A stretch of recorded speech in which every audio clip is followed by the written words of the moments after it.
So I am not still in school. In fact, it's been many years since my school days ended, but considering how outdated things felt back then, I'm guessing not much has probably changed. But back in my day, we had tests fairly regularly. And hey, don't we all love test day? The perfect combination of crippling anxiety teamed with the incredibly creepy atmosphere of being put in a room with 30 other kids in such complete silence that you could even hear your pen running across the page.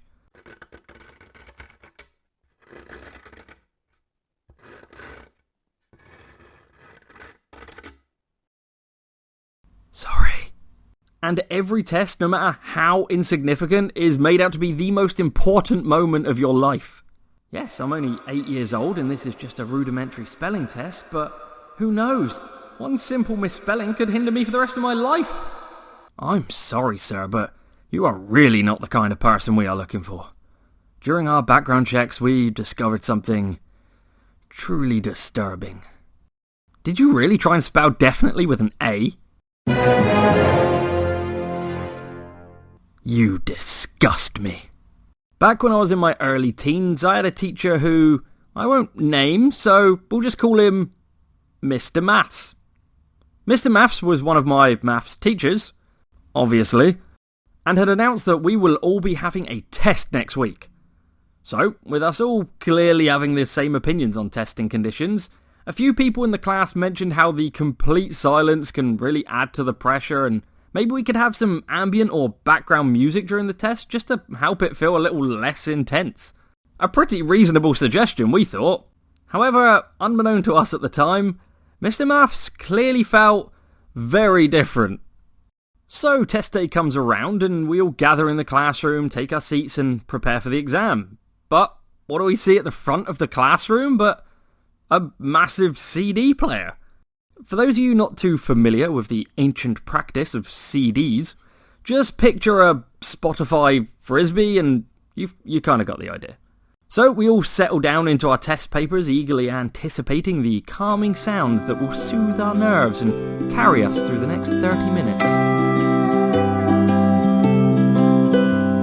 But instead, what came out of that CD player was something that to this day has burned itself into my brain.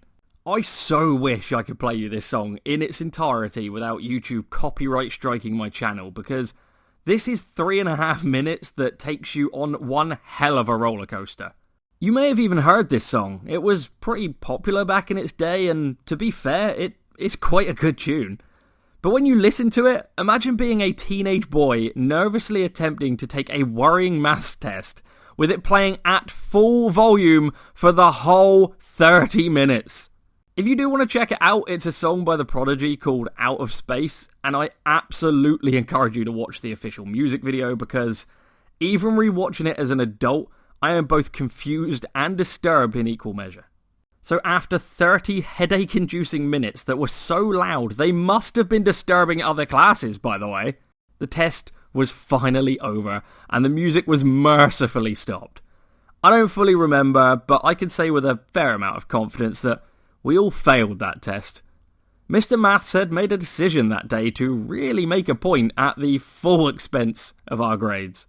And when the test was over, he just stood smugly at the front of the class and simply told us, "Be careful what you wish for."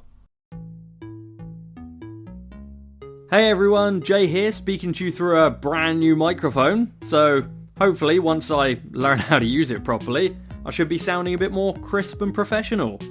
And I hope you enjoyed this video about my old maths teacher who had a wickedly hilarious sense of humour. He really was a great guy and a really good teacher when he wasn't blasting The Prodigy across the school. So massive shout out to him.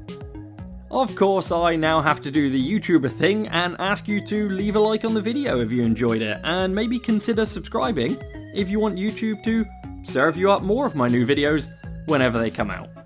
So, until next time, bye bye.